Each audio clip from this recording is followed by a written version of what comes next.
안녕하십니까. 증시학도의 TV 시청자 여러분, 투자자 여러분, 독일마을 여러분 반갑습니다. 자, 오늘 참 어렵게 제가 삼고초려 이상한 것 같아요.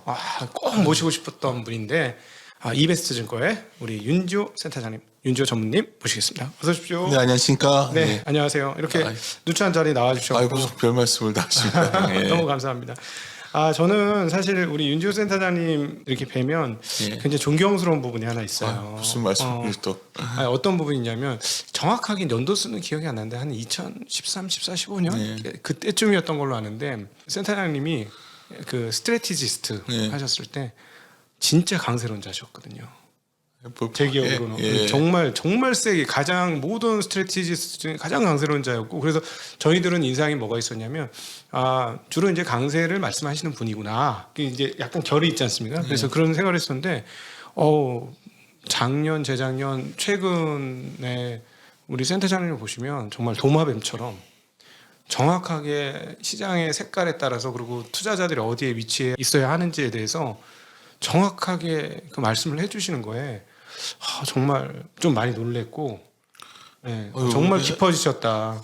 시작할 때부터 이렇게 너무 진심이에요. 과찬의 말씀을 하시면. 진심입니다. 그러니까 근데 알 수 없고요, 저도 미래는. 네네. 그러니까 저희가 이제 산전수전을 겪다 보면 많이 다치기도 하고 뭐 이러다 보면 포기하거나 아니면 깊어지거나 이렇지 않습니까? 근데 저는 센터장 볼 때마다 이렇게 깊어질 수 있구나 사람이. 그런 걸 많이 느낍니다. 그 말씀 좋게 봐주셔서 감사드리고요. 오늘 가서 깜짝 놀랐습니다. 왜냐하면 스스로 개인 채널 운영하는 게 쉽지 않은 거거든요. 저도 일요일이라는 채널을 회사 채널을 통해서 해봤지만 이렇게 매일 할 수 있다는 거는 이건 보통 어려운 게 아니라는 생각이 들어서 오늘 저도 와서 그냥 편한 마음으로 저도 평상시 이렇게 매일매일 이렇게 업데이트 하신 거 보기 때문에 오늘 얘기 나누면서 저도 답답하거든. 저도 요즘 시장이 뭔지 모르겠고, 그래서 저도 제 수수께끼를 좀 풀는 시간이었으면 좋겠습니다. 그 애널리스트 생활 정말 오래 하셨잖아요. 이제 한 평생을 하셨잖아요. 그렇지 않습니다. 저는 브로커 했었고요, 처음에. 그러시요? 처음에. 그리고 주식 운용팀에도 있었고. 그러니까 누구부터 밑바닥부터 애널리스트 안에서 좀 게으르죠. 아래부터 했던 생활이 아니었기 때문에. 하지만 또 경력은 좀 됐으니까 이런저런 경험은 했지만, 그렇다고 해서 주식이라는 게 직업이라는 게 시장의 종사는 거의 다 비슷하거든요. 근데 애널리스트만 하진 않았습니다. 그러셨구나. 그래서 그런 시장에서 생존해야 된다는 것의 중요성을 다른 어떤 분보다 더 많이 아시는 것 같고, 그걸 인지를 시켜주시는 것 같아요. 뭘 잘했으면 그것만 계속했을 텐데. 그래서 이렇게 쉽게 말씀드려서 고객을 잘 보살폈으면 근데 PB로 성공했을 때 그것도 잘 못한 것 같고, 운용을 했었는데 운용도 탁월하지 않았으니까 중도에 그만뒀겠죠. 근데 이제 좋게 봐주신다면 그런 경험 크게 도움이 됐던 것 같아요. 제가 이제 지금은 잘 밝히지를 않으려고 하는데 한때 굉장히 시스템 트레이딩에 미쳐 있었기 때문에 어쩌면 그런 트레이딩 이런 것도 좋아했던 시절이 있었고요. 그러면서 더 이제 확신을 갖고 있는 건 뭐냐면, 그러니까 잘해서가 아니라 여러 실패의 경험을 갖다 보면 거기서 얻은 지혜가 결국은 리서치 베이스라는 거죠. 저는. 그러니까 많은 분들이 리서치 센터와 애널리스트에 대해서 여러 가지 좀 비판적인 견해가 있는 걸 알고 있는데요. 저는 그런 생각을 합니다. 그래도 이런 데이터를 계속해서 추적하고 또 그 기반에서 어쩌면 좀 차가운 판단을 내릴 수 있다면 탁월하진 않겠지만 그래도 성공적인 투자자가 될 수 있지 않나, 그런 확신을 갖고 있습니다. 그래서 조그만하게 일요일이라는 리서치 유튜브 채널도 시작했던 계기가 거기에 있었고요. 오늘 이렇게 초대해 주셔서 왔을 때도 기쁜 마음으로 오는 거는 제가 이제 이런 과정이 결정론적으로 뭘 이렇게 확신할 수 없다고 저는 믿는 사람이거든요. 이렇게 같이 이야기하고 고민하는 과정 속에서 결국 우리가 정말 이기기 힘든 변덕스러움에 좀이나마 우리가 잘 대응할 수 있지 않을까 해서 그런 것 차원에서 말씀드린 겁니다. 저 사실 궁금증이 지금 하나 풀렸습니다. 그러니까 사실은 애널리스트들이 한쪽으로 가는 경우가 많잖아요. 요즘은 좀 그런 분들이 좀 덜하지만 옛날에는 매일 그 일보에 기술적 분석 차트가 떴으니까 기술적 분석 하시는 분들이 있었고, 또 기본적 분석 하시는 분들이 있었고, 그다음 섹터들이 있고 이렇게 했는데 우리 센터장님 이렇게 방송하시는 거를 보면 이분은 차트도 보시고 기본적 분석도 보시고 좀 신기하다. 전 그랬었거든요. 뭐 결국 다 경험이 있으셨으니까. 경험이라기보다 결국 우리가 뭐든 해서 네. 좀 더 좋은 우리가 적절한 판단을 내리는 데 네. 필요하지 않을까 생각을 하거든요. 저는 오히려 도움을 많이 받은 것은 이런 것들이죠. 어쩌면 생각하는 순서 같은 것들. 뭐 예를 들면 제가 가끔 방송에 소개해드린 책 중에 뭐 소로스에 관한 책들이 있어요. 좋아하거든요. 네. 그 배경은 뭐 다 알다시피 조지 소로스라는 사람이 우리 시장 참가자들은 이제 워렌 버핏 같은 분들은 굉장히 존경을 받지만 소로스 하면 저 투기꾼 이런 그렇죠. 말을 듣죠. 네. 하지만 어쩌면 우리가 접근할 수 있는 시장의 본질에 관해서 여러 가지 네. 멋진 접근 방법을 제시했었는데 특히 소로스가 굉장히 자기 스스로 따르고 추종했던 철학자 저희 칼포포란 분이 있습니다. 근데 그게 뭐 대단한 걸 말씀드린 게 아니라 그 핵심 논리 중에 하나가 결국 반증 가능성이라는 거거든요. 네. 어떤 우리가 진리라는 게 꼭 있는 게 아니라 그게 반증되기 전까지만 진리라는 아주 네. 제가 굉장히 좋아하는 네. 말인데 뭐 아까 그런 것도 마찬가지겠죠. 장이 강세냐 약세냐 게 뭐가 중요하겠어요. 네. 강세라는 의견이 있다가도 그게 반증되는 증거가 나온다면 강세로는 접어야 되는 거고 네. 약세에 관한 여러 가지 아이디어들이 있지만 그에 대해 반증되는 증거가 더 뚜렷해진다면 우리가 약세론을 접을 필요가 있는 거죠. 네. 그러니까 저는 세상이 고정화되어 있지 않다 보고 있고 그러한 소위 소로스 말대로 그러한 사고가 가장 유용하게 쓰일 수 있는 곳이 바로 금융시장이거든요. 그래서 저는 금융시장을 즐거운 마음으로 바라봅니다. 이게 뭐 맞추고 틀리고의 문제가 아니라 그냥 금융시장을 바라보면서 우리가 적절한 의사결정을 할 수 있는 그 방법이 뭘까? 어쩌면 오늘 이 시간도 저희가 그 둘이서 이야기를 나누면서 또 이거 듣는 분들과의 소통 속에서 스스로 반문하고 또 답변을 찾는 과정에서 네. 아마 스스로 판단을 내리실 수가 있지 않을까 뭐 그런 접근을 선호합니다. 네. 사실은 그 투자자 중에 수익률 1등을 꼽으라보면 아무래도 조지 소로스가 맞겠죠. 지금 워렌 버핏은 사실 사업가로 변신을 한 것이고 따지고 보면 그리고 최근 10년간의 수익률은 조지 소로스하고 비교도 안 되니까.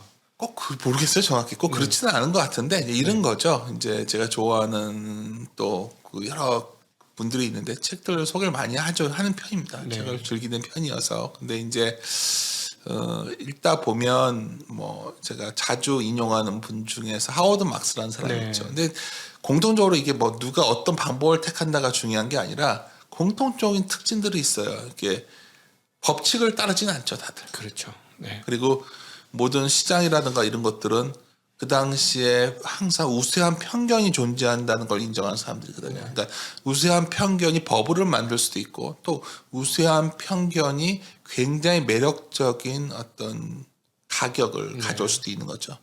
그러니까 우리가 정말 고민해야 되는 거는 현재 어떠한 편견이 작동되면서 그 편견이 확산되고 있는가. 그럼 굉장히 버블이 올 거고 또 어떠한 시점에서 편견이 좀 바이어스된 게 깨지면서 변화가 나올까. 또 오늘 이 시점에서는 얼마나 또 최근에 보면은 굉장히 상황에 대한 불안함들이 커지고 있잖아요.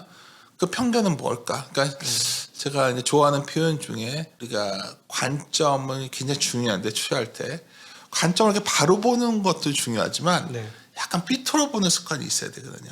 약간 시선을 15도만 돌려서 바라보면 여러 가지 다양한 가능성이 열립니다. 물론 그러한 삐뚤어 보는 시선이 많은 경우에 오판으로 연결될 수 있죠. 근데 오판으로 연결될 수도 있지만 더 큰 거는 그 자그마한 기회가 큰 보상으로 오는 경우가 많다는 거죠. 그러니까 시장이 참 속성이 단순한 거는 우리가 시장에서 많은 사람들이 다 같이 행복하는 구간은 매우 짧다는 거거든요.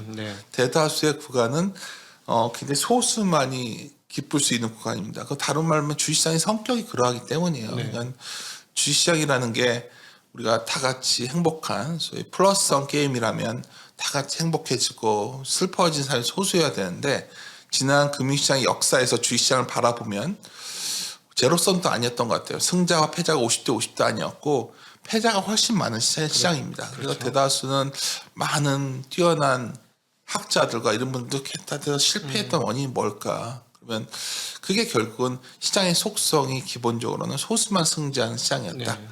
그래서 방법이 하나 나왔습니다. 내 의견이 다수인가 소수인가를 계속 반문해보는 습관을 가져야 된다는 거죠. 그리고 그것이 지나치게 주관적이어서는 안 되기 때문에 그때 개입되는 것이 바로 리서치의 분석입니다. 제가 드리고 싶은 말씀은 애널리스트가 시장을 올라간다 내려간다 맞출 수도 없고요. 섹터 담당자가 그 기업에서 아는 건 있겠지만 그 주가의 방향을 정확히 알 수는 없습니다. 네. 근데 분명한 것은 그러한 판단을 내리기 위해서 다양한 데이터를 가공하고 또 추적하는 과정에서 굉장히 우리가 다양한 어떤 우리가 판단을 내릴 수 있는 어떤 기반을 만들 수가 있어요. 그러니까 네. 그런 시점에서 보면은 뭐 제가 드리고 싶은 말씀은 데이터에 기반해야 된다. 말 네네. 단순화가 시키면 네. 이런 거죠. 제가 뭐 그림을 몇 개를 가져왔는데 네. 제가 이것을 전에 한번 지인들이랑 놓고서 얘기를 한 적이 있어요. 네. 그러니까 그냥 답답해 하더라고요. 주식 투자를 그래도 꽤 오랫동안 해왔는데 네. 좋았던 시절이 좀 있었는데 왜 지금 또다시 이렇게 안 좋냐 물으면 제가 항상 하는 말이 아주 단순한 데이터다 말을 하면서 대략적으로 뭐 이게 아주 단순하게 PBR 데이터거든요. 네. 그러면 우리나라가 과거에 보면 대략 시장 전체적으로는 한 1.2배에서 1.3배 사이에서는 조심하는 게 맞고 네. 한 배 미만에서 0.9배 사이에는 사는 게 맞았다는 거죠. 0.85배는 절대 매수의 구간이죠. 그렇죠. 예.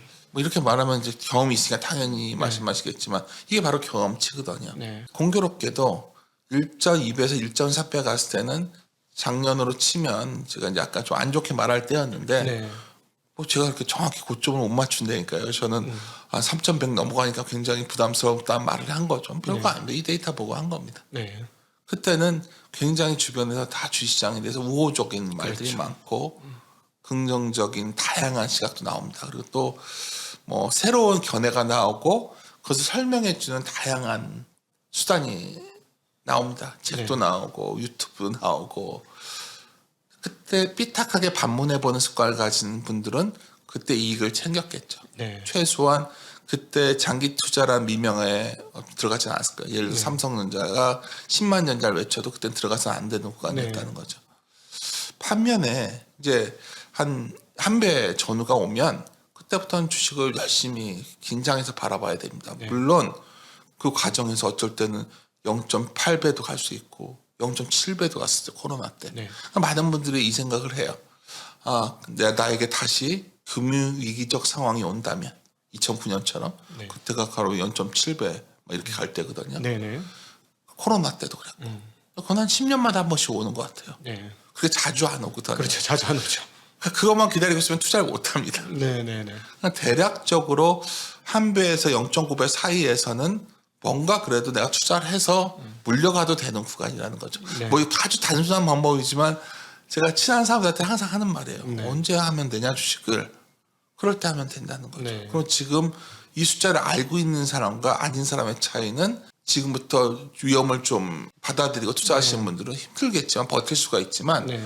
1.2배, 3배에서 위험을 투자하시던 분들은 버티기가 힘든 거죠. 네. 이미 공포감이 많이 올라와 있을 거고요. 그렇죠. 또 하나 좀 부원해서 드린다면 오늘 뭐 그런 분석해서 발표하는 자리가 아니니까 최근 들어서 이제 많이 느끼는 게 굉장히 그 주가가 많이 급락했을 때 사고도 싶어 하시는 것 같아요.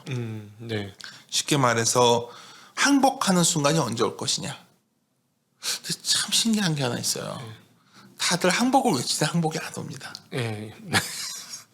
지금 모두가 지금 그 신용 반대 매매 왜 안 나와 이러고 있어요. 그렇죠. 네. 저도 마찬가지예요. 그러니까 만약 항복을 외치는 순간이 안 올 거냐 물으면 모르죠. 네. 올 수도 있죠. 네. 뭔가 당장 이번 주에 미국의 CPI 같은 게 굉장히 높게 나와버리고 유가가 130, 140불 그냥 가버리면 네. 한번 무너지는 거죠. 네. 그러면 뭐 종합지수가 뭐 요즘 다들 얘기하는 것처럼 2,200, 300 한번 와줄 수 있겠죠. 다들 그걸 기다리고 있으니까.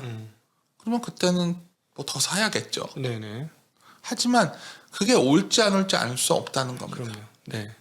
그러면 보통 사람들은 보통 시기에는 어떻거냐. 보통 합리적인 가격이 언제냐가 보는 게 중요하다는 거예요. 그러니까 아주 싼 가격이 아니라 리즈너블 프라이스가 뭐냐. 그러니까 과거에 말했던 워렌 버핏도 얘기했고 다들 공통적으로 얘기하는 게 좋은 기업이 뭔지 우리가 알아야겠죠. 예. 뭐 다 알다시피 예를 들자면 뭐 삼성전자, 현대차가 좋은 기업은 그건 다 알아요. 네. 그거 장기 투자하면 성공한다고 다 얘기는 하지만 왜 성공을 못하냐? 얼마에 사냐가 중요한 거죠. 그렇죠. 네. 그러니까 좋은 기업이 합리적 주가에 왔을 때 사야지만 그게 좋은 주식이 되는 건데 네. 그러니까 좋은 주식은 와 있는 기업들이 꽤 많다는 거죠 지금. 최근에. 네. 근데 이게 이제 좋은 주식이 정말 뭐 디스카운트 할인해서 살 거냐? 아니면 그건 제가 알 수가 없죠. 네네. 근데 사실 그 정도만 온도차를 느껴도 투자자로서 생존할 수가 있는데 제가 최근에 들어서 아쉬운 거는 보통 이러한 국면에서는 아까 방금 전에 주식시장이 승자가 소수가 되어 있는 게임이라고 말씀드렸지만 이상하게 그때는 그러한 의견들이 다수가 되지 않습니다. 네. 심지어 오늘 이 방송 바로 들어오기 전에 네. 오전에 제가 봤던 유튜브 중에 버크셔 주주총회였는데요. 1970년대를 회상하면서 뭔가가 하는 얘기가 그때 우리가 주식을 살 때 아무도 사지 않았다는 거예요. 우리들만 샀다. 이렇게까지 표현을 하더라고요. 네. 뭐 근데 그분들은 워낙 성적인 분들이지만 우리 시장만 놓고 봐도 제가 이제 오늘 정은이가 얘기를 나누고 싶은 건 뭐냐면 도대체 저런 데이터를 봐야 되는가. 근데 궁금한 질문이거든요. 우리가 저런 데이터가 무슨 필요가 하냐는 거죠. 이렇게 시장이 요동을 치고 어떻게 보면 이럴 때 그냥 저도 차트를 좋아하는 사람이니까 차트 보고서 이격도 벌어졌을 때 사가지고 이렇게 하는 게 장기적으로 이기는 투자가 되냐. 그렇게 하는 사람들은 굉장히 뛰어난 트레이더거든요. 네. 매매를 잘하는 사람들이 하는 거예요. 그렇죠. 시장에서도 보면 저는 프람 매니저도 했었기 때문에 매니저를 성공한 사람도 있고 여러 유형이 있는 거예요. 네. 근데 이제 제가 드리고 싶은 말씀은 우리가 평상시 일상적인 생활을 하면서 어쩌면 금융자본주의 하에서 그래도 이자 갚는사가 아니라 뭐 좀 그래도 건실하게 살아가려면 투자에 성공을 해야 되거든요. 네. 그럴 때 방법은 요 정도 남아 있다는 거죠. 그러니까 계속 말씀드리는 게 네네.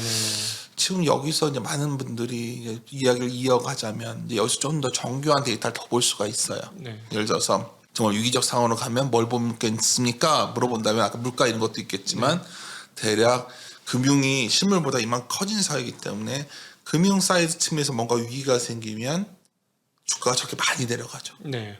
그럼 뭐가 될까요? 뭐가 망해야 되는 거예요. 그렇죠. 신용위기 소위 뭐 말하는. 네. 금융기관이 망하거나 기업이 망하거나 네. 그런 대표적인 증거가 소위 하이힐드 스프레드 같은 게 뭐 6% 이상으로 치고 나간다거나 네. 뭐 어떤 나라가 굉장히 힘들어진다거나 우리나라의 어떤 기업들이 굉장히 금융위기 상에 간다거나 네. 사실 그때쯤 도망가도 늦지 않거든요. 네. 네. 근데 그때쯤 오면 이 난리가 나요. 네. 근데 많은 경우에 그렇게 갈 것처럼 얘기하지만 안 가는 경우도 매우 많습니다. 네. 그래서 보통 그렇게 금융위기적 상황으로 안 갈 때는 지나고 나서 보면은 그때가 어쩐 주식을 좀 샀어야 되는데 순간이 있어요. 네. 그게 저는 올해일 수 있다는 생각을 갖고 있어요. 올해 사실은 지금 뭐 계속 빗나가는 거죠. 저번에도 작년에도 뭐 3,100 이상부터 계속 이 말씀 드려서 욕도 많이 먹었지만 반대로 2,600 전후에서는 저는 지금 오늘 말씀드린 게 아니라 한두 달 전부터 뭐 여기서는 뭐 그렇게 도망갈 필요가 있습니까? 하면 이제 많은 분들은 궁금해하는 게 여기가 바닥입니까 이렇게 보는데 그건 모르죠. 그냥 그런 건 없어요. 네. 근데 이 영역이 우리가 위험을 좀 안고서 미래 불확실성에 투자할 때냐 물어본다면 사실 저는 그렇게 생각해요. 근데 그런 모든 것들이 오늘 얘기하다 보니까 좀 중원부원이 돼서 좀 죄송한데 아까 아주 간단한 데이터를 보여드렸지만 그리고 저 그림에서도 중요한 게 3월달 데이터만 최종권 는 트레일링 PBR이거든요. 저 데이터를 놓고 보면 그러면 저게 또 계속 우상향하거든요. 차분히 쌓여가니까 네네. 한 분기 지나면 또 쌓이고 한 분기 지나면 지금은 0.9배가 한 2,270인데 네. 대략적으로 1년 뒤가 되면 거의 2,400, 500 돼 있을 거예요. 그러겠죠. 계속 뭐 쌓이는 거니까 이익이 올해도 한 220조 정도 나가니까. 네. 당연히 단순한 산수거든요. 그러면 주식은 미래에 투자한다 생각하면 지금의 트레일링 PBR 0.9배는 얼마지만 거기까지 빠지면 다들 지른다고 하는데 그게 한 몇 개월 있으면 또 올라오고 또 올라오고 할 텐데 뭐 이런 생각을 할 수가 있고 또 뭐가 있죠. 지금은 ROE와 PBR을 놓고 보면 현재 ROE 수준에 적합한 PBR이에요. 아주 단순한 데이터 말로 해보자는 거죠. 그러면 ROE가 어떻게 돼야 보통 개선되냐? 어떻게 개선되면 선행 투자가 있으면 ROE가 처음엔 높아지죠. 네. 왜냐면 돈이 많이 들어갔으니까. 그러니까 ROE가 낮아지죠. 네. 근데 선행 투자 회수기에 들어가면 ROE가 높아져요. 그럼 투자는 언제가 적기죠? 선행 투자할 때가 적긴 거예요. 네.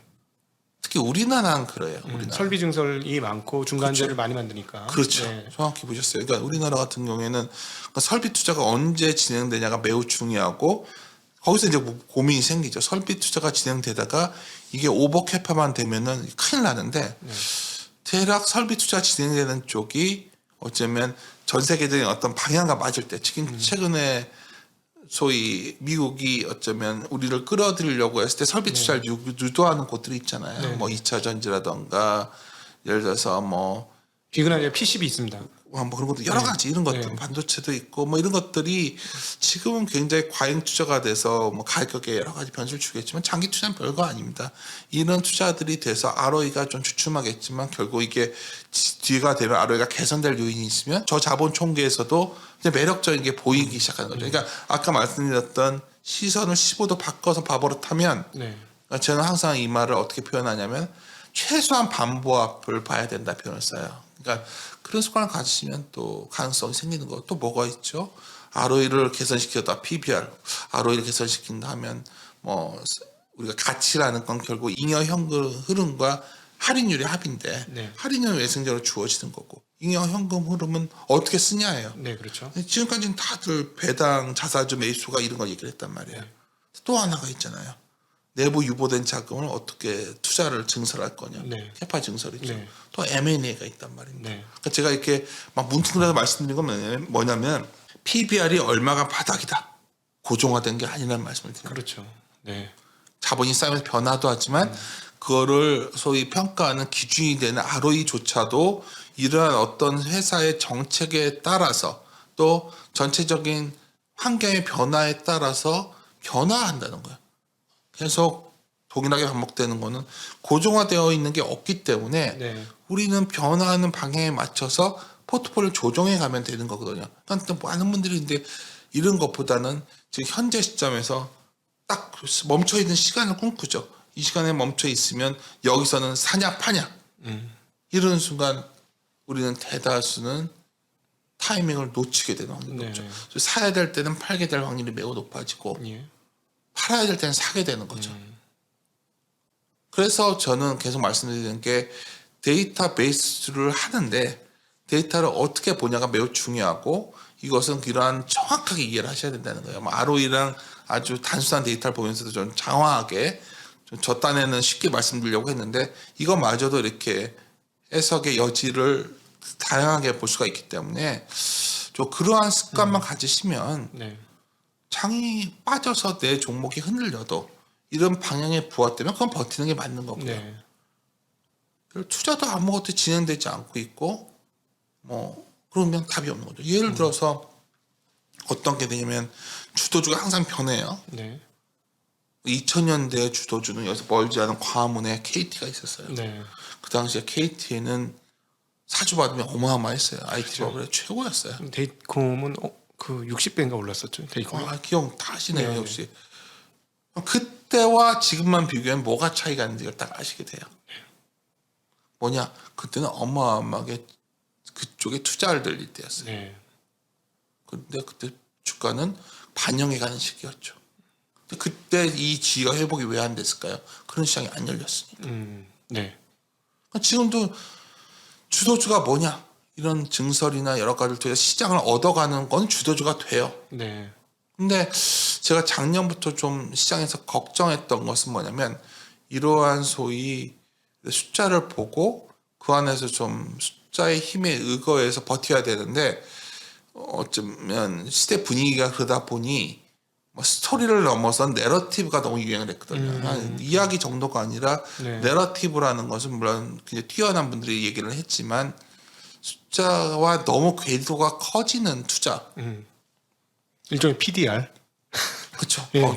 지금 생각해 보면 웃을지 모르지만 그거 갖고서도 굉장히 진지하게 얘기하신 분들이 있었거든요. 그러니까 그때 PDR이라는 단어가 나오고 나서 이거 그 막장에 나오는 현상인데 이런 느낌이 들었거든요. 옛날에 PSR이 처음 나왔을 때 우리가 지금 가장 시장에서 좋아하시는 그 캠피셔라는 분이 굉장히 좋아들 하시지만 PESR이라는 개념을 갖고서 그걸 설명을 했었죠. 근데 굉장히 매출은 중요한 거예요. 그 증설과 다 연결되는 것들. 근데 제가 여기서 뭐 누가 옳다 누가 그르다 그 말씀 드리려는 게 아니라 내가 스스로 사고하고 결정하는 습관을 가지셔야 되는데 가끔 그런 생각이 들어요. 그래서 좀 너무나 좀 뭔가 우리가 확실한 도식적인 어떤 그러한 결과물들을 원하시는구나. 그 뇌가 게을러서 그런 것 같아요, 센터장님. 그렇습니까? 네, 뇌가 게을러서 생각하고 싶지 않은 시스템 2가 돌리는 게 너무 힘드니까 안 돌리고 남이 좀 이렇게 요리 좀 해주고 있으면 숟가락질만 해서 밥 먹고 싶고 하는 거죠. 근데 뭐 대단한 걸 하시라는 게 아니라 이런 거예요. 뭐 우리가 뭐 연준의 요즘 이런 좀 리듬을 타시면 되는데 뭐 어떨 때는 막 연준 이연 한마디 한마디에 너무나 집중하실 때가 있고요. 그러니까 더 쉽게 말씀드리면 사실 너무나 지나치게 수비에 집중할 때가 있고요. 근데 제가 똑같은 원리를 적용해 드리면 너도 나도 순 이야기만 할 때는 네.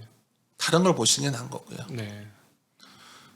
또 너도 나도 나무 이야기만 하고 있을 때는 숲을 봐야 되는 거예요. 네. 그러면 비슷하게 예를 들자면 작년에는 숲을 봐야 됐었어요. 작년에. 네. 그러니까 작년에 여러 가지 연준이 일시적이라고 얘기를 했지만 갑자기 외롭게 어떤 사람이 이건 일시적 아니야. 큰일 날 수 있어 얘기를 해요. 네. 그럼 아까 말했던 소수의 의견이 나왔어요. 그게 막 연준을 치자면 제임스 블라드 같은 사람이었어요. 그러니까 시장을 촉각을 세우고 있는 저 같은 사람은 저 사람 같은 소수 의견이 통할까 하는 질문을 던져야 돼요. 네. 그게 무슨 대단한 방법이 아니라 언론에 다 나온 걸 말씀드리는 거예요. 네. 근데 많은 분들은 그때는 이렇게 생각을 하죠. 연준은 별거 아니래. 기업이익은 좋아지고 있어. 이렇게 좋아지고 있는데 이때는 어쩌면 장기 투자자라면 기업의 비즈니스 모델에 집중하면 돼. 뭐 이럴 때가 있어요. 그럼 반문하셔야 돼요. 그것만 집중해서는 안 되는 구간이라는 거죠. 근데 반대로 요즘 들어서 내가 놀라는 거는 이제는 굉장히 두려워요. 왜냐하면 세상이 망할 것 같거든요. 네. 그리고 전에보다 뭐 인플레이션, 디플레이션이 내 삶에 바로 직결된 것 같아요. 실제 직결되고 있고 바로 한 치 앞에 다가와 있죠. 그러다 보니 이제 기업 이익들도 다 깨질 것 같고 머릿속에 생각 연쇄를 적으로 계속해서 최악을 산정하기 시작하고 아마 가장 문제가 되는 것은 이걸 견디지 못하고 가장 높이 서서 가장 밑에 판 다음이에요. 네. 그러고 나면 세상 망해야 되는 거거든요. 네. 그런 사람이 늘어날 확률이 매우 높아요. 점점 더. 네. 뭐 장기적으로 개인이 누가 사고 있다 이건 중요치 않아요. 그냥 주변을 보거나 이랬을 때 굉장히 우리가 유리해진 건 뭐냐면 이러한 소위 유튜브 환경이에요. 네. 요즘 가장 유행하는 게 이거 같아요. 나 이렇게 실패했는데 위로를 받고 싶어하고 투자는 위로가 필요한 건 아니거든요. 투자는 수익을 다투는 직업이지 위로가 필요하면 다른 곳에 종교를 믿으면 되는 거죠. 그러니까 그런 게 늘거나 또 하나는 굉장히 어떻게 이렇게 안 되는 이유를 찾고자 하는 사람들이 열광을 해요. 그럼 반문해야 된다는 거예요. 제가 계속 말씀드린 거는 아까 좋게 저를 소개해 주셔서 그러는데 제가 시장에서 깨달은 건 딱 하나입니다. 내가 의견이 오늘 방송을 나왔는데 나에게 열광하는 사람이 들어간다면 나는 내 의견을 버릴 거예요. 네. 항상 보면 그래서 별로 대중이 좋아하진 않아요 저를. 항상 그건 뭐냐면 또 그걸 즐기는 편이 아닌 것 같아요. 그냥 리트머스처럼 대중의 시선을 좀 활용합니다. 그리고 뭐 근데 또 지나치게 대중들이 어떤 막 주식을 사서 보유만 하면 내가 유행할 때가 있으면 반문해야 되는 거고 반대로 요즘처럼 한 방 크게 망해야 돼. 그럼 사람들이 열광을 할 확률이 매우 높아요. 왜 다들 괴로우니까. 그럴 때는 지금이 터널의 끝이 보이지 않더라도 저 터널의 끝이 오면 굉장한 반전이 있을 가능성도 보는 거예요. 지금은 안 보이죠. 그런 상태에서 다양한 데이터를 봐버릇하면 그래? 이런 데이터는 참 신기하네 하는 수가 있는 거예요. 예를 들어서 제가 갖고 있는 거 맨 처음 그림을 다시 한번 가서 보시면 이거는 뭐 이 데이터 보고도 투자하시라는 게 아니라 유동성 증가율은 아주 단순한 데이터예요. 블룸버그에 나오는데 저희들이 이제 리서치가 애널리스트가 유리한 거는 저런 데이터를 만들어 볼 수 있다는 거죠. 근데 이제 저는 같은 데이터도 유동성이 줄죠. 왜냐면 연준이 긴축을 하니까 상당 기간 계속 밑에 머무릴 가능성이 높아요. 근데 흥미로운 건 저 그림 보시면 아시겠지만 저게 이상하게 0 근처에 와 있을 때가 되면 어떻게 시간은 다 다른데 거기서 주식사도 크게 실패를 하네요. 보니까 이 바닥인 점이 2008년도, 2015년도, 2019년도 이렇게 돼 있는데 요때 2009년 뭐 네. 2005년 말 뭐 2015년, 예. 16년 주식시장 다 박살났을 때네. 이게 두 가지가 있어요. 네. 저희가 그러니까 저걸 갖다가 좀 더 뭐 저런 데이터가 대단한 게 아니에요. 그냥 우리가 알고 있는 말을 데이터로 다양하게 보면서 추적할 뿐인데 네. 흔히 주가라는 거는 PER 곱하기 EPS거든요. 네, 그 그렇죠. PER은 뭐냐면 그 유동성이라는 겁니다. 네. 시장이 부여하는 멀티플이니까. 그렇죠. 네. 그건 유동성이에요. 그 EPS는 결국 경기라든가 기업의 실적 자체죠. 네. 근데 물이 막 차오를 때면 PER은 막 올라갑니다. 네. 그래서 보통 워렌 버핏이 얘기했죠. 물이 빠지면 실체가 들어간다는 것은 기업이 근데 멋진 말이지만 사실 그 말장난이고요. 네. 중요한 건 유동성이에요. 그 유동성이 얼마나 빠졌냐도 매우 중요한 거예요. 네. 유동성이 많이 빠져 있으면 물론 EPS가 이제는 단순히 유동성이 빠졌으니까 이제 EPS가 부러질 거야 얘기를 하겠지만 네. 그건 다음 문제예요. EPS가 부러져서 완전히 망하는 거. 아까 말했던 뭐 경기 침체를 넘어서 무슨 뭐 위기적 상황으로 갈 거냐. 이건 다음 질문이고 네. 유동성이 물이 많이 빠졌냐가 일단 중요하잖아요. 그렇죠. 사람들이 그래요. 유동성이 많이 빠지려면 한 달에 큐틱이 뭐 얼마고 뭐 여러 가지긴 하지만 사실 증가율 자체를 보는 거예요. 증가율 자체 저게 유동성 프락시라는 게 각국의 M2 증가율 갖고 구하는 거기 때문에 저걸 보면 꽤 진행이 되었다는 거고요. 네. 그래서 이제 다음 페이지 그림 하나 보여드리면 네. 근데 지금은 정말 고민이 되는 게 이거죠. 여기서 이제 보통 이렇게 주식 데이터라는 게 과거와 좀 다르게 나올 때가 이제 여러 가지 생각을 갖는 건데 보통 유동성 증가율이 꺾이면 물가는 내려왔어요. 네. 네. 이게 꽤 오랫동안 작동되어 왔는데 이번에 당황스러웠던 거는 저게 꺾여 내려오는데도 물가가 올라갔죠. 예. 그건 너무나 다 알고 있는 거예요. 이게 공급망 이슈 때문이었다. 네. 근데 공급망 이슈 문제 해결을 어떻게 되는지 알 수 없으니 수요를 죽여서라도 뭔가 하겠다. 네. 물론 여기까지 다 아는 얘기예요. 그래서 근본적인 질문은 뭐냐면 그러면 공급망 이슈가 조금만 해소가 되면 물가가 빠르게 내려올까요? 안 내려올까요? 내려올 가능성이 높아지죠. 그쵸. 예를 들어 전쟁이 끝난다던가 갑자기 어느 날. 갑자기 뭐 휴전만 해도 그렇고요. 네. 뭐 공급망 이슈가 그러니까 이런 것들을 이게 뭔가 사건이 벌어지면 이게 영원히 안 끝날 것 같고 이런 거예요. 싸움이라는 것도 영원히 쟤랑 화해가 안 될 것 같지만 어느 날 되면 속 웃어요. 네. 뭐 예를 들어 대표적인 게 두려워하는 가장 시나리오 저도 두려운 게 야 유가가 이거 안 잡히면 어떡하지? 진짜 150불 가면 어떡해?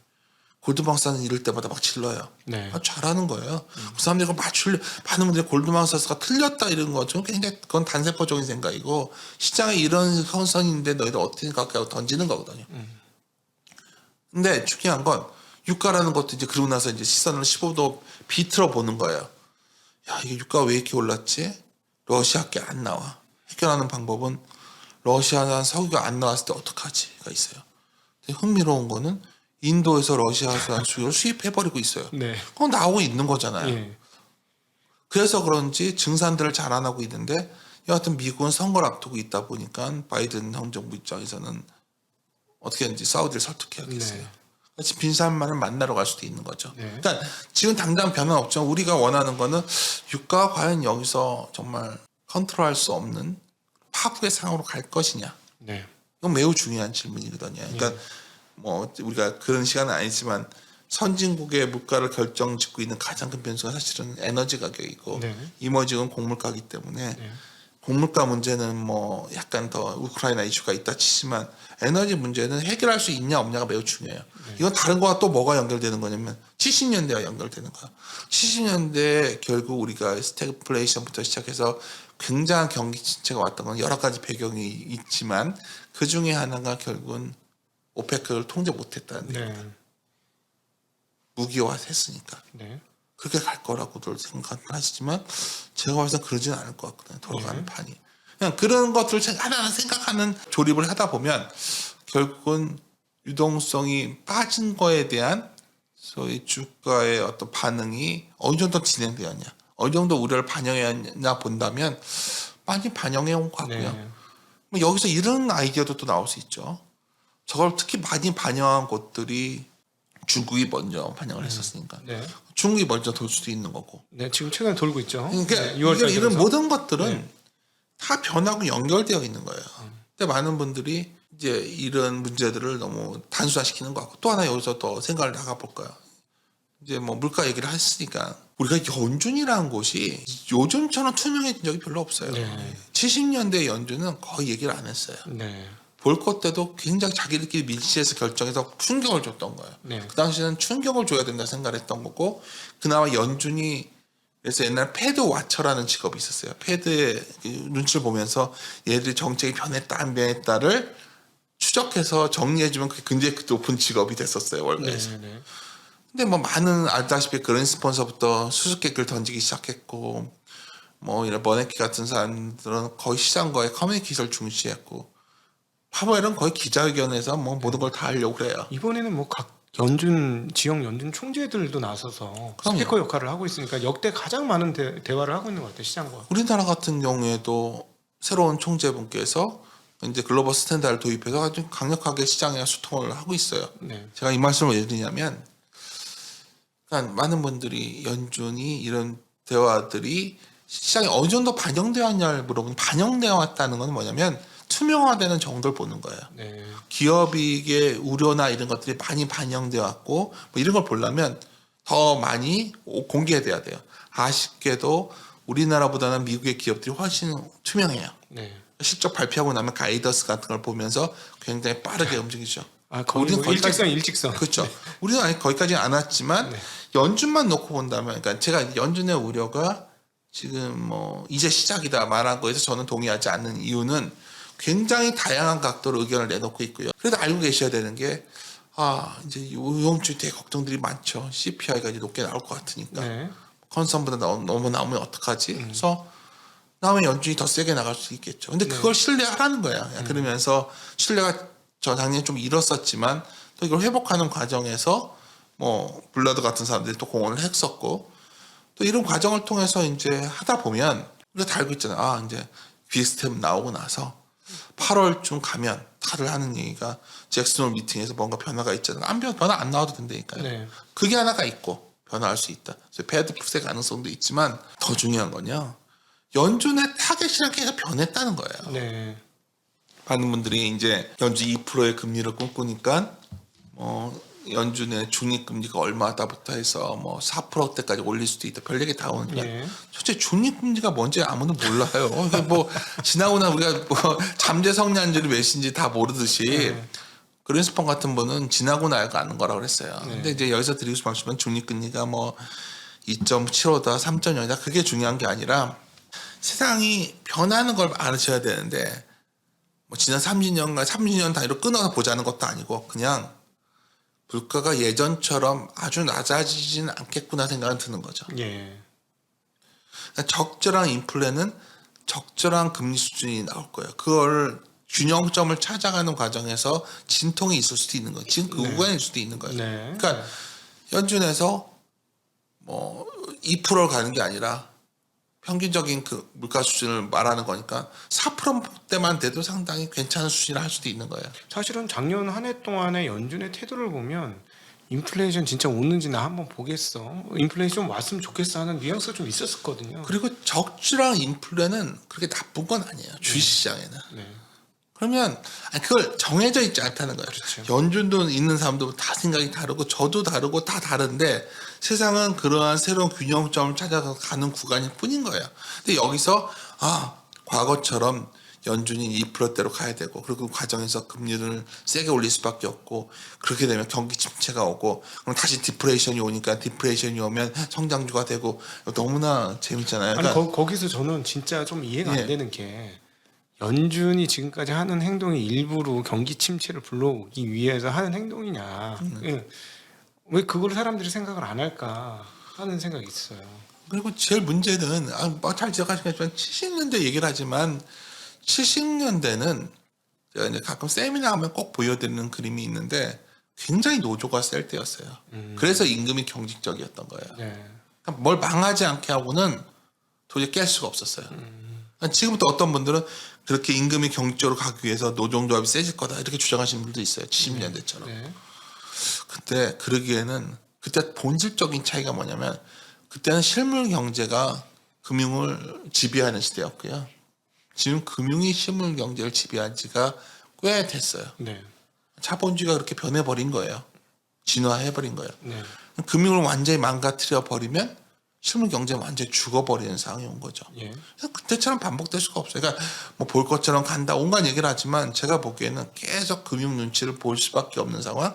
그게 금융 자본주의가 위대해서도 아니고 그냥 온기를 부려넣기 위해서죠. 그러면 아까 지적하신 것처럼 현재 끊임없이 눈치를 보는 거죠.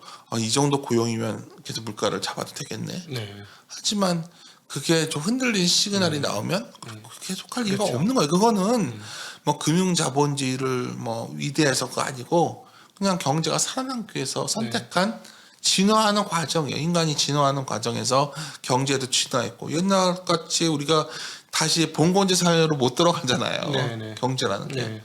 자본주의라는 것도 계속 진화해서 이제 변하고 80년대 뭐 신자유주의가 왔든 뭐가 됐든 지금 또 무슨 자본주의가 돼 있는 거죠. 그걸 꼭 시대로 딱 정확하게 몇 년부터 몇 년까지는 무슨 주의고 무슨 이게 나눌 수 있나요? 아니에요. 네. 끊임없이 진화하고 있고 그 과정에서 뭐로 진화하고 있고 적응해가고 있는 걸 알면 투자자는 그 변화하는 소위 방향에 맞춰서 내 자산을 어떻게 포트폴리오를 짜냐가 중요한 거예요. 그게 핵심입니다. 그러면 여기서 이제 또 반문을 던지게 되는 거죠. 여러 가지 자산이 있는데 당장 사람들은 그런 상황이야? 그러니까 갑자기 채권이 눈에 들어오는 거예요. 인컴형 주식이 들어온 거죠, 눈에. 네. 그런 것부터 투자를 시작한 거죠. 배당 관련된 주식들이 글로벌하게 좋았을 것이고 네. 리츠 같은 스타일이 좋았겠죠. 근데 지금은 다 알게 됐어요. 또 그게 영원히 지속될 수는 없죠. 그렇죠. 다 알면 사실 끝나는 그렇죠. 거죠. 네. 그럼 그 다음은 뭘까? 경기가 안 좋아져서 좋아질 때의 특징이 뭘까? 뭐 그런 것들을 하나하나 뒤져가시다 보면 사실 우리나라 같은 경우에 이제 여러 시장 중에서 외환 시장이라는 걸 주목하게 돼요. 네. 왜냐하면 다른 주식시장도 물론 어렵지만 채권 시장은 더 크고 외환 시장은 더 크거든요. 네. 컨트롤이 안 되는 곳이에요. 그렇죠. 될 수가 없어요. 네. 그날의 펀드멘탈을 반영하는 거기 때문에.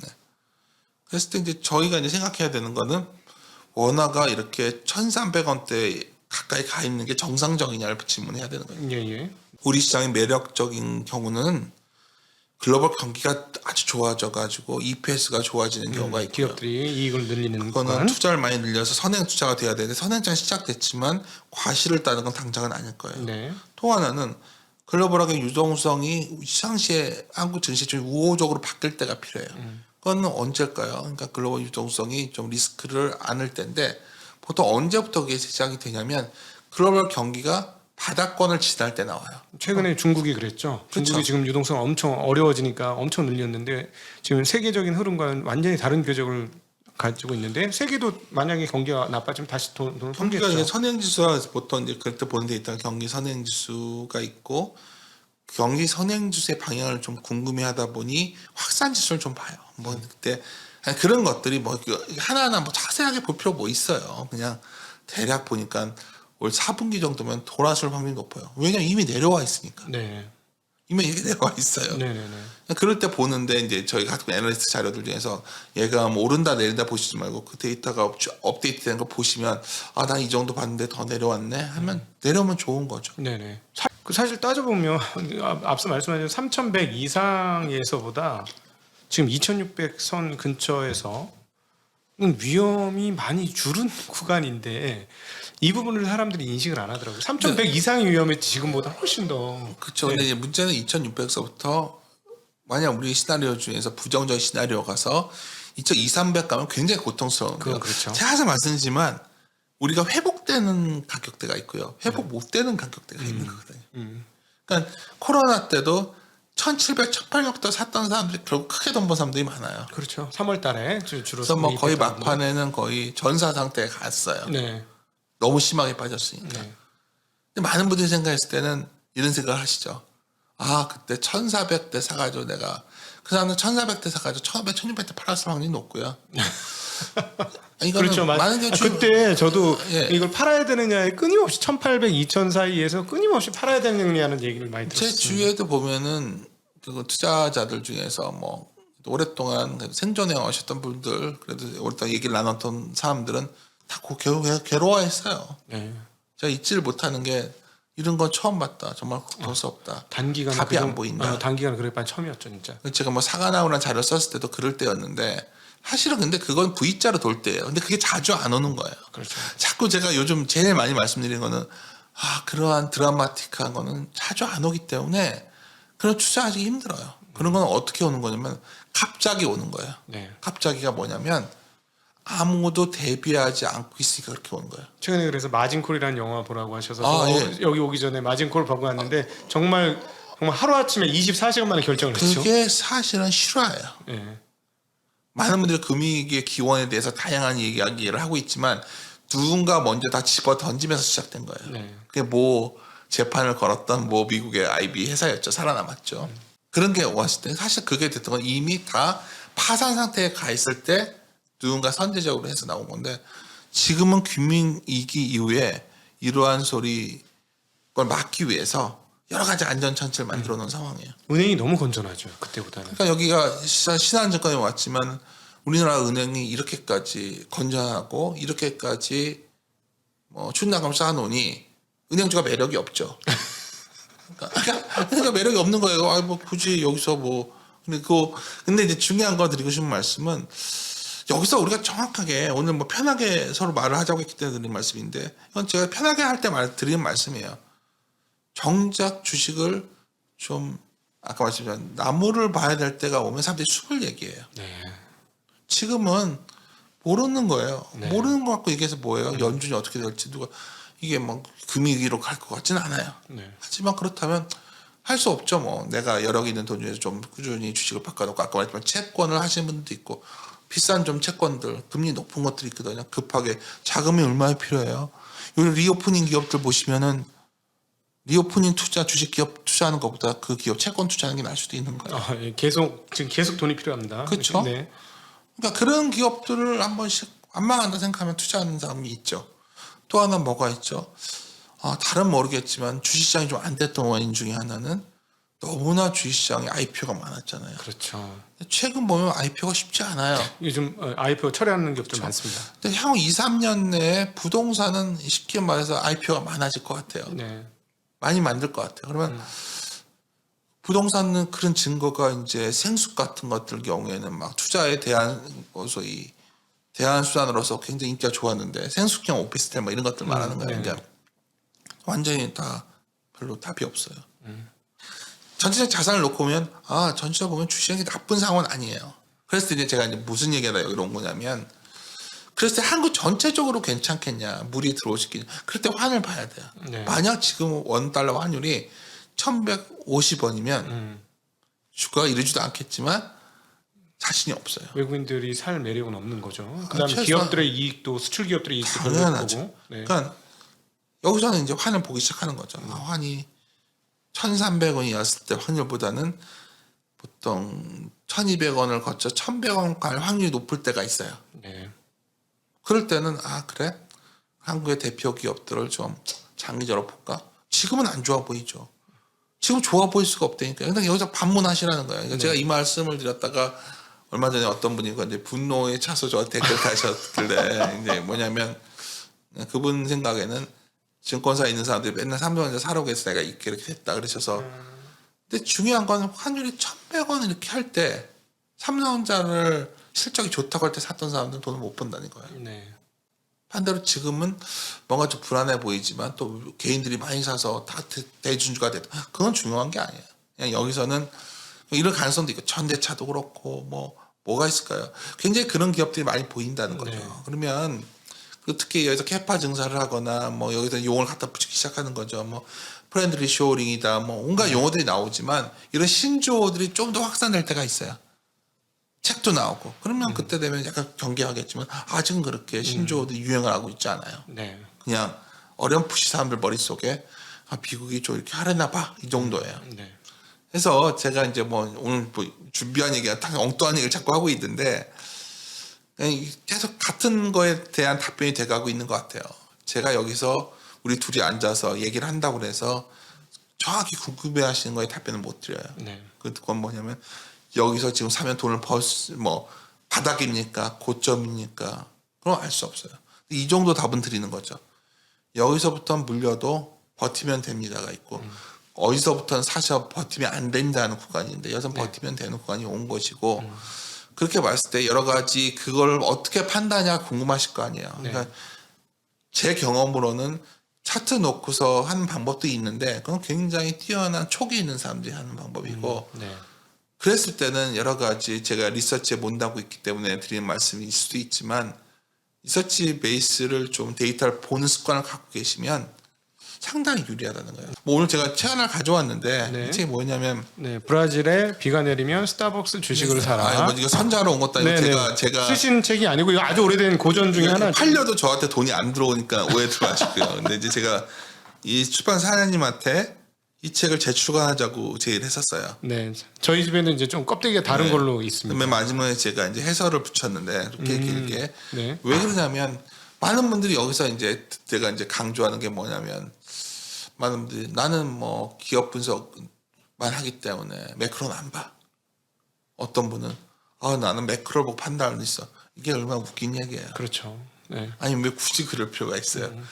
매크로라는 거를 써가지고 업종도 선택할 수 있는 거고 특히 미드라웃 어프로치라는 거예요. 그러니까 산업을 보면서 아래 위를 볼 수가 있는 거예요. 예를 들어서 우리가 부산에서 반도체 수출이 잘 되면 리노공업이 좋아지는 거죠. 네. 예를 들어서 인천 연수구에서 바이오 수출이 잘 되면 뭐 산바라나 이런 것도 좋아지는 거겠죠. 뭐 그런 데이터도 쓸 수 있는 거고 다양한 데이터를 어떻게 활용하는 거에 대한 어떤 여러 가지 아이디어를 주는 책인데 이게 무슨 성서도 아니고 이런 방식도 있다는 걸 말씀드리는 거고요. 결론적으로 말씀드려서 우리가 투자라는 것이 참 어려웠고요.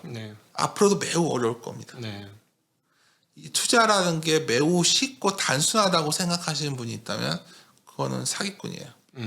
그리고 버로크가 얘기했지만은 바닥에 서서 고점에 판다. 그런 말하는 자체도 사기예요. 대략 이 정도 할 수 있어요. 위험을 좀 안아야 되는 구간이 있고 위험을 줄여야 되는 구간이 있다가 적절한 질문이고 그거에 대한 답변 정도는 하실 수 있어야 생존할 수 있습니다. 생존해야 돈을 벌 수가 있는 거예요. 첫 번째가.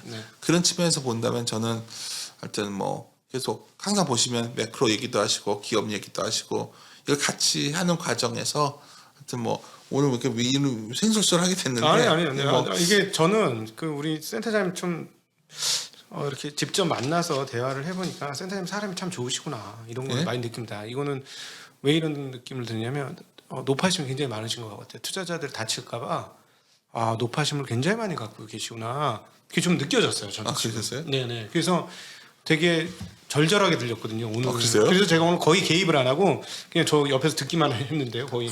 저는 횡설설하는 아니 왜 그러냐면 지금 되게 답답하신 느낌을 제가 옆에서 받았어요. 답답해요. 네, 투자자들이 아니 위험할 때는 위험 안 하다고 뛰어들다가 이제는 위험이 감소하니까 위험하다고 아우성을 치고 있는데 전혀 그렇지 않은 상황을 왜 자꾸 그렇게 얘기하느냐라고 그렇게 말씀하시는 걸로 전 계속 들리거든요. 그러니까 제가 약간 건방지다 얘기를 들어요. 가끔. 근데 이유가 뭐냐면 그러니까 많은 분들이 무조건 역발상하는 건 전혀 아니에요. 저는 굉장히 유리한 점이 저보다 뛰어난 제 동료들이 있기 때문에 또 센터장 직을 좀 일찍부터 했기 때문에 같이 다양한 얘기를 할 수 있는 거죠. 저 이리온이라는 채널 운영하는 것도 다른 거 없습니다. 그거 하면서 얘기하고 싶어서 하는 거예요. 근데 이제 유튜브 채널 중에 증권회사에서 하는 채널 중에 이리온 채널인데 그게 지금 증권사 중에 거의 1등입니다. 요즘 열심히 안 합니다. 근데 중요한 거는 이제 오늘 이렇게 말씀을 하시니까 원래는 뭐 다른 걸 준비해 왔는데 얘기하다 보니까 답답해 하신다고 하니까 답답해하죠.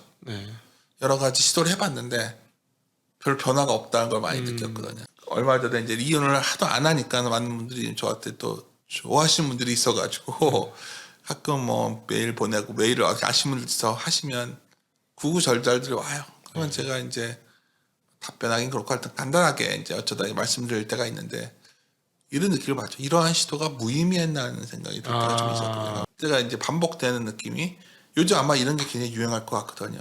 종목 얘기하면서 이렇게 하고 위안해주거나 서로 이루거나 서로 믿음을 갖고서 가려는 신념, 종교 이런 개념으로 가는 것 같아요. 근데 이제 투자가 그렇게 하면 답이 없거든요.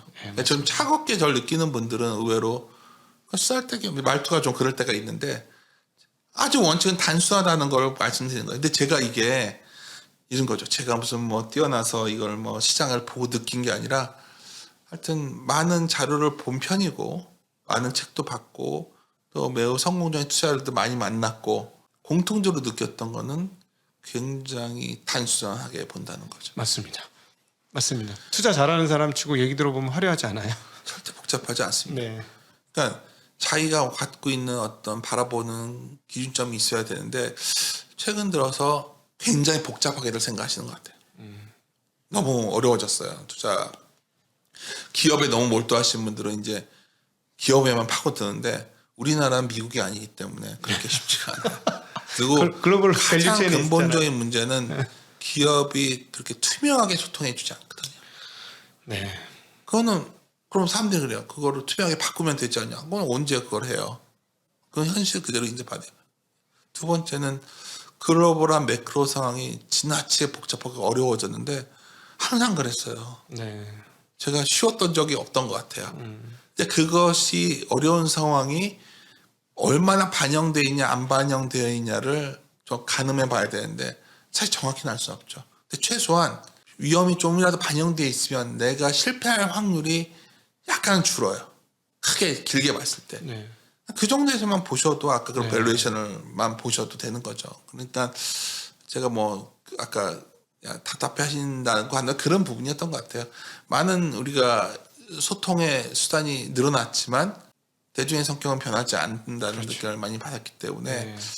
뭐 맞습니다. 이게 어떤 의미가 있는 건지 잘 모르겠을 때가 가끔은 있어요 요즘은. 그 인간 본성하고 싸움인 것 같아요. 저도 네. 요즘에 보면은 뭐 댓글이 저희는 정말 청정 댓글 지역인데 그래요? 그럼에도 불구하고 이상한 댓글들이 올라와요. 이제는. 그래요? 그러니까 이거는 왜 그러냐면 어떤 것 때문에 올라오는 거죠? 왜 자꾸 시장을 긍정적으로 보느냐 하는 것들 장 이제 빠진다 이제 너희들 조심해라 뭐 이런 얘기들이 굉장히 많이 나와요. 그러세요? 시장을 예측하는 댓글들이 꽤 많은데 저는 그걸 보면서 야 인간 본성은 어쩔 수가 없구나. 그래서 저도 그런 거 느끼거든요. 제가 이제 모토가 뭐냐 10만 금융전사 만들기예요.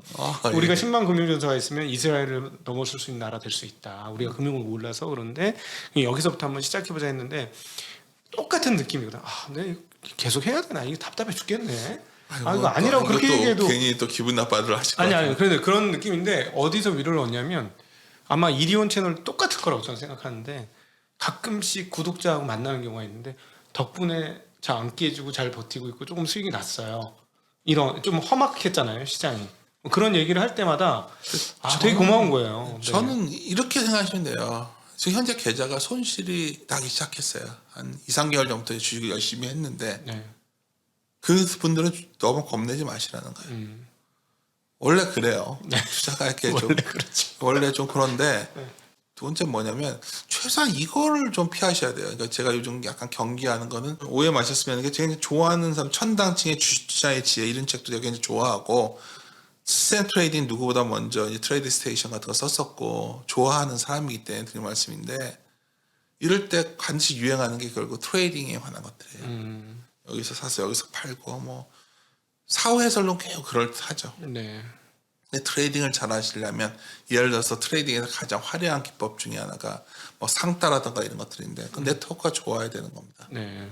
아무도 할 수 있는 게 아니라는 거죠. 네. 그리고 타고나야 돼요. 아주 젊은 친구들 좀 주식이 뭐 오래 주식한다고 잘하면은 나이만 들면 다 돈을 벌게요. 얼마나 그 경험적으로 말이 안 된다는 건 증명된 거죠.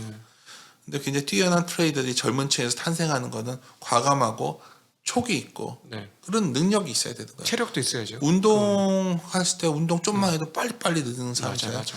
우리가 다 같이 손흥민처럼 연습한 손흥민이 되는 건 아니에요. 그렇죠.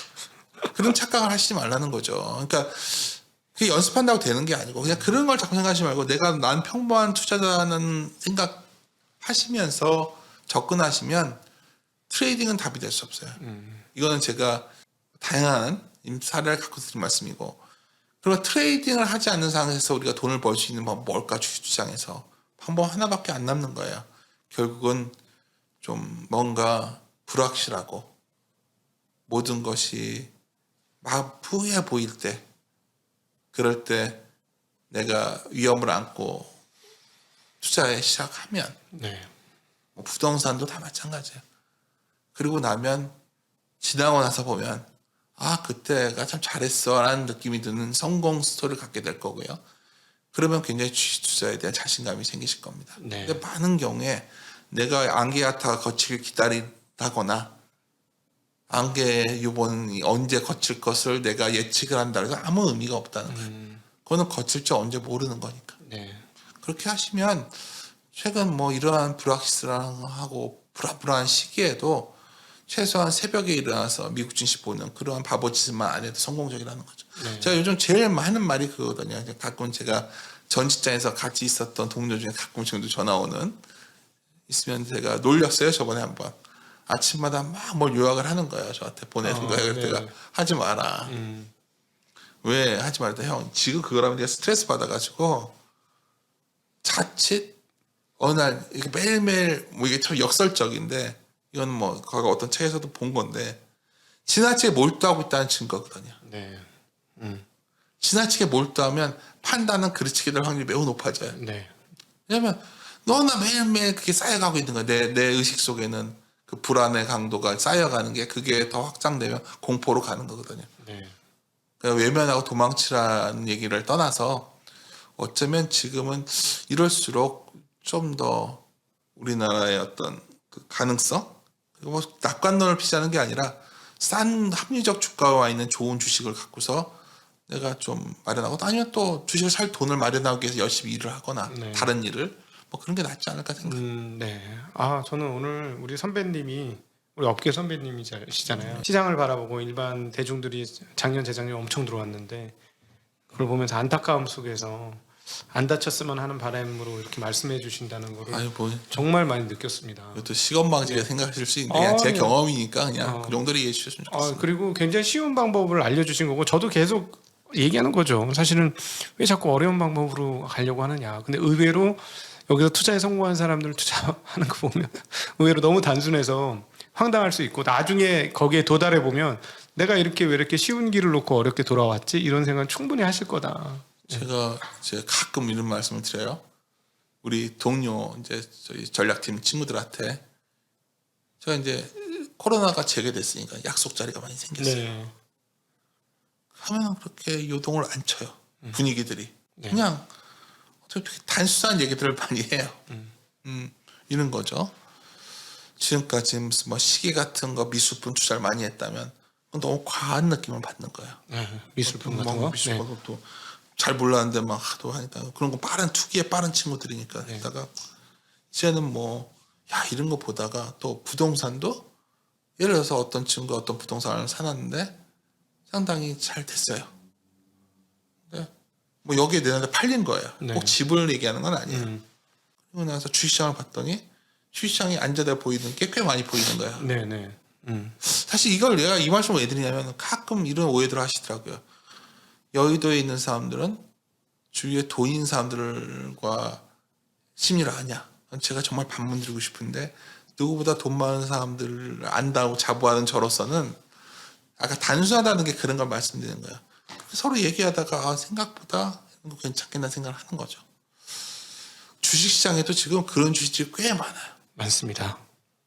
그럼 그거는 여기서 많이 이런 걸 물어보죠. 여기서 얼마 더 빠질 것 같아요? 빠지면 그럼 물어봐요. 그럼 한 15?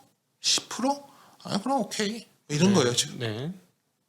많은 분들은 그게 아니라 여기서 이렇게 많이 밀렸으니까 3배, 4배, 5배 갈 주식이 뭐냐를 물어봐요. 이게 질문이 완전히 다른 거죠. 네. 이게 뭐냐면 많은 사람들은 안에가 덜 빠질 것들을 큰 자금들은 생각하고 위가 크게 열릴 걸 감안하는 건데 네. 생각보다 그렇지 않은 분들은 그냥 무조건 위가 얼마나 열리냐만 관심이 있는 거예요. 네. 네. 그건 아래가 열릴 확률이 높은 거예요. 그렇죠. 이걸 어떻게 표현할지 모르겠지만 지금 잘 보시면 뭐 이런 거 예를 들어 우리가 바이콜을 했었으니까 뭐 LG화학 같은 것도 잘 안 빠졌잖아요. 네. 그렇게 사실 LG화학이라는 게 얼마나 일반인데 화제 기업이었어요. 네네. 그런 것들도 어디가 바닥일까에 대해 보면 한전 같은 것도 그럴 수 있죠. 이게 도대체 한전 적자가 얼마인데 네. 20조, 30조 얘기가 나오는데도 주가는 안 빠집니다. 빠질 수 있겠지만 네. 어떤 사람 한전차를 사는 거고. 그러니까 이걸 오늘 그런 뭐 편하게 해주시니까 이제 오해를 하시지 말으셨으면 하는 게 여의도에서 살아남았다는 사람은 그래도 돈 냄새를 맡았던 사람들이거든. 돈 냄새 맡은 사람들과 교류를 하는 사람들인데 질문이 매우 다르다는 걸 많이 느껴요. 최근 들어서. 네. 특히 여기서 지금 5배, 6배, 10배를 찾는 게 아니에요. 그거는 모르는 거예요. 네네. 지금은 여기서 빠져봤자 한 어느 정도인가를 먼저 보는 거죠. 네. 그럼 그게 갑자기 어느 날 갑자기 올라갈 수도 있는 거예요. 제가 이건 여러 가지 판단을 내리실 때 마지막에 한번 어떤 결정을 질문하시라고 오늘. 아, 저희 뭐 증시학도 TV가 맨날 하는 얘기입니다. 밑으로 하방이 단단한 주식을 사놓고 사실 시장의 평가를 받는 거죠. 그렇죠. 예. 지금이 딱 그럴 때가 온 거죠. 네. 아이고 그냥 너무 지루해도 하셨겠네. 아닙니다. 오늘 참 너무 좋은 말씀 해주시고 윤지호 센터장님 직접 뵈는 게 따뜻한 분이구나 이런 거를 많이 느껴서 더 좋았던 자리가 아닌가 싶습니다. 제가 여러분들한테 드리고 싶은 말은 옆에서 계속 느끼는데 진심을 담아서 여러분들한테 생존하고 살아남아라 라는 메시지를 계속 날리신다는 걸 느꼈거든요. 그래서 오늘 이걸 그냥 담담하게 받아들이시고 그리고 굉장히 로직이 간단한 얘기들 몇 가지 해주셨어요. 이건 누구나 따라할 수 있는 이야기. 이거 꼭 기억하셔서 이걸 자기 투자에 그 지렛대로 좀 삼으시고 그 다음에 나침반으로 좀 삼으시면 아주 좋은 결과를 얻을 수 있지 않을까 싶습니다. 오늘 귀한 자리 해주셔서 진심으로 감사하고 좋은 말씀 해주셔서 정말 너무 고맙습니다. 같이 인사드리겠습니다. 고맙습니다. 고맙습니다.